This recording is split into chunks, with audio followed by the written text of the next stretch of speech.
네, 여러분, 제가 오늘 여러분들 위해서 앞에 또 한 가지 물건을 가지고 왔습니다. 여러분, 이 앞에 있는 물건이 무엇인가요? 네, 맞습니다.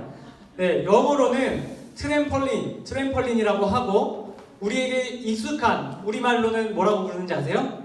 방방이라고 부르기도 합니다. 여러분, 이거는 운동기구라고 이제 분류가 되어 있는 물건이에요. 운동기구인데 여러분들 다들 아실 겁니다. 이 물건을 사실 이렇게 놓는 게 아니라 바닥에 놓고 하늘을 향하게 이렇게 두고 그 위에 신발을 벗고 올라가서 뛰어노는 그런 운동기구입니다. 여러분, 제가 여기 이 기구를 경험해봤을까요? 안 해봤을까요? 제가 평생 한 번도 경험을 안 해봤다가 이번에 말씀을 준비하면서 한 번 경험해봤어요. 제가 지난주 토요일날 깜깜한 예배실에 혼자 요걸 이렇게 설치해놓고 신발을 거의 이렇게 벗어놓고 올라가서 경험을 해봤습니다. 이 위에서 정말 잘 뛸 수 있는지, 정말 이걸 뛰고 노는 게 재밌는지 제가 경험을 해보았습니다. 여러분, 어땠을까요? 재미가 하나도 없었어요. 제대로 뛰지도 못했고요. 솔직히 말씀드리면 제대로 서 있지도 못했어요. 제가 신발을 벗고 이렇게 올라갔는데 한 발을 살짝 움직이니까 이 트램펄린이 위아래 양옆으로 정신없이 흔들리더니 막 원거주춤 하면서 혼자 그야말로 쇼를 했습니다. 여러분, 경험해보신 분들은 다 아시겠지만 트램펄린 위에서 정상적으로 서 있는 것은 쉽지가 않습니다. 제대로 한번 점프라도 하기 위해서는 중심을 잡고 잘 설 수 있어야 하는데 그것부터 문제입니다. 아까 말씀드렸듯이 한 발만 잘못 디뎌도 중심을 약간만 틀어도 정신없이 흔들리고 맙니다.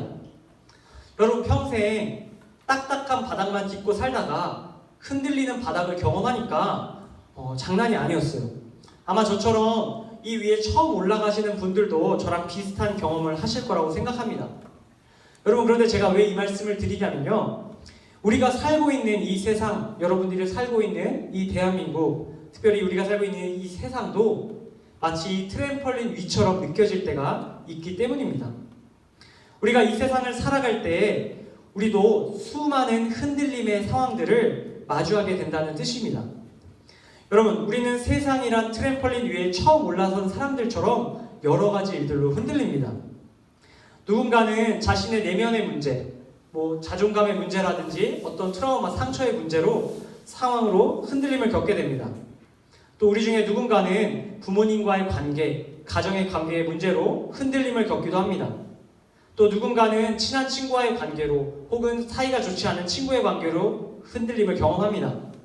또 누군가는 이성교제 가운데 흔들림을 경험하기도 합니다. 또 누군가는 물질의 문제로, 또 누군가는 건강과 생명의 문제로, 누군가는 진로의 문제로, 누군가는 입시의 문제로, 누군가는 꿈과 비전의 문제로, 또 신앙의 문제로 흔들림을 겪습니다. 방금 말씀드린 모든 것은 전도사님이 이미 겪어본 이야기입니다. 그리고 여러분들 중에도 이 중에 한 가지씩은 겪고 있을 거라고 생각합니다. 우리는 이렇게 크고 작은 다른 문제들 때문에 인생의 흔들림을 겪습니다. 그리고 이런 흔들림이 우리에게 자주 찾아올 때 우리는 트램펄린 위에서 넘어질 뻔한 저처럼 중심을 잃고 넘어지는 경우도 있습니다. 다시 말해, 우리의 몸과 마음과 영혼이 중심을 잃고 평화를 잃고 꼬꾸라지고 마는 겁니다. 여러분, 우리 주위에 흔하게 중심을 잃고 무너진 사람들을 많이 볼 수 있습니다. 몸과 마음과 영혼이 망가지고 평화를 잃어버린 사람들이 너무나 많습니다. 제가 얼마 전에 마음이 좋지 않은 통계 자료를 하나 보았어요. 무슨 통계 자료였냐면 우리나라 통계청의 자료인데 우리나라 10대 청소년 사망 원인 1위가 무엇일까요? 2위가 교통사고고요. 1위가 자살이라고 합니다. 최근 5년 사이에 극단적인 선택을 한 청소년의 수가 다음과 같다고 해요. 2015년에는 93명, 2016년에는 108명, 2017년에는 114명, 2018년에는 144명, 그리고 2019년에는 자살 시도한 학생들만 709명에 달한다고 합니다. 여러분, 이 수치를 보면 알 수 있지만 해가 거듭할수록 점점 숫자가 늘어나요, 줄어들어요? 늘어나고 있는 거예요. 여러분, 출산율은 점점 줄어들어서 전체 청소년 수는 줄고 있는데 자살률이 그에 비해서 확연하게 높아지고 있는 겁니다.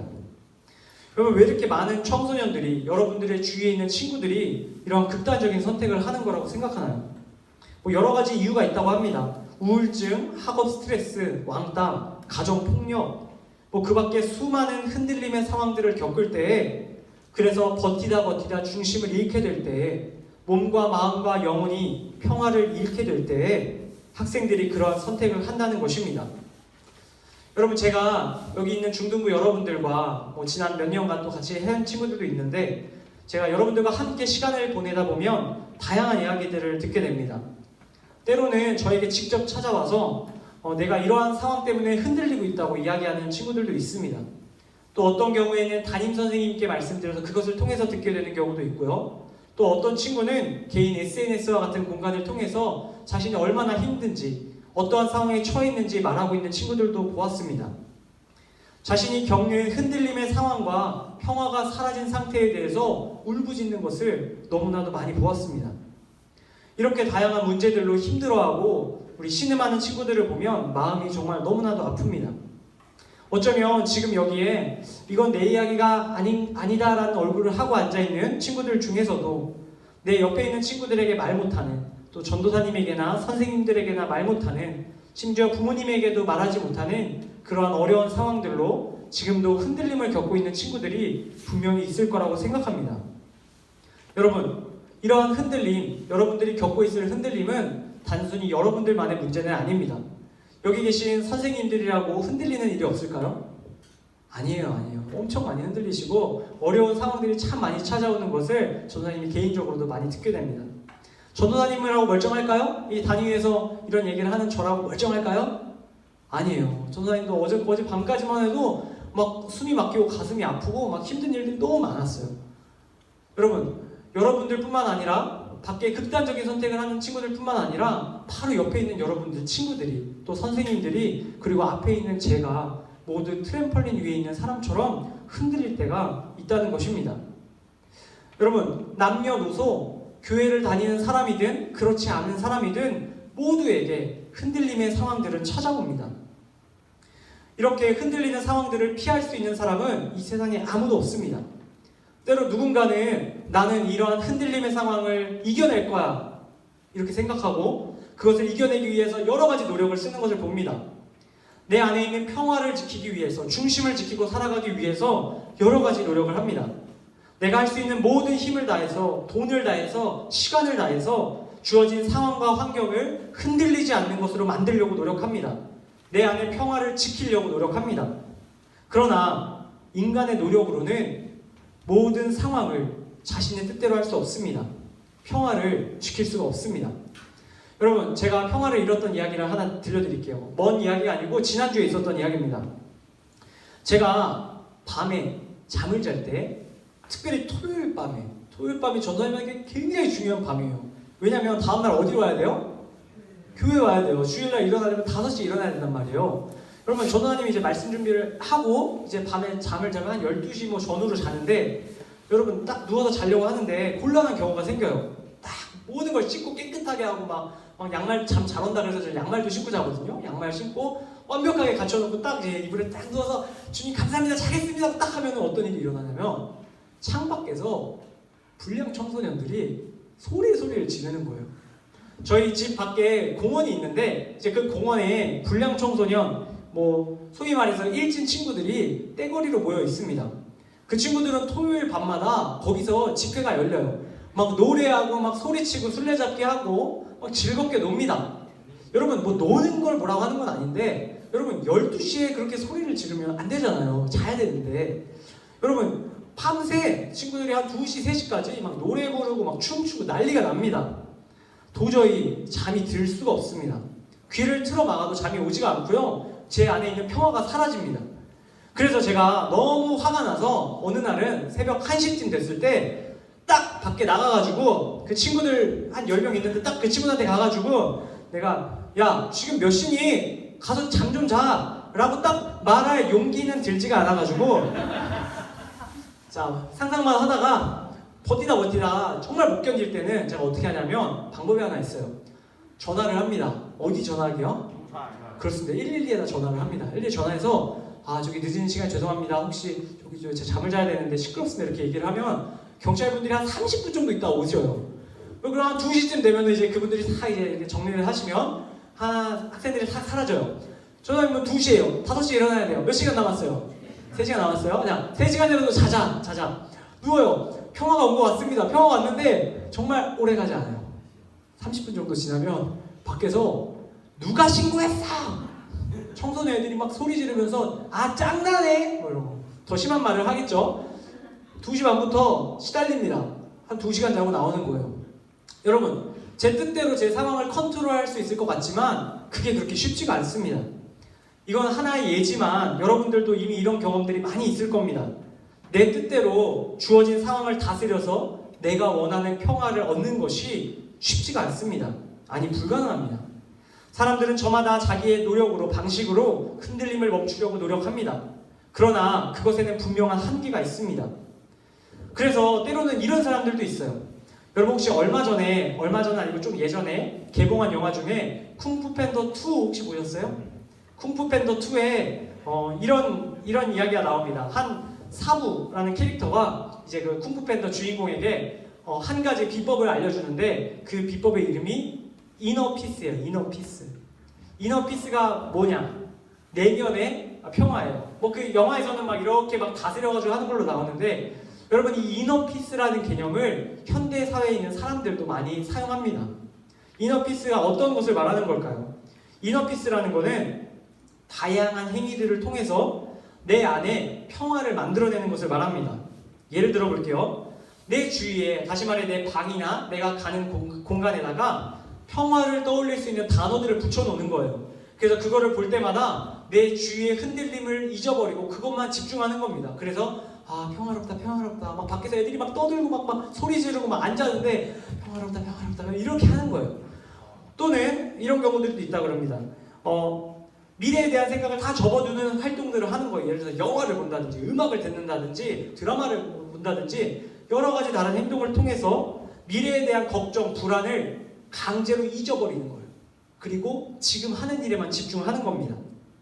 또는 기뻐할 만한 일들을 적어본다든지 나만의 고요한 공간을 만들어 본다든지 이런 다양한 노력을 통해서 외부의 흔들림과 상관없이 내면의 평화를 이루어보자는 게 바로 이너피스예요.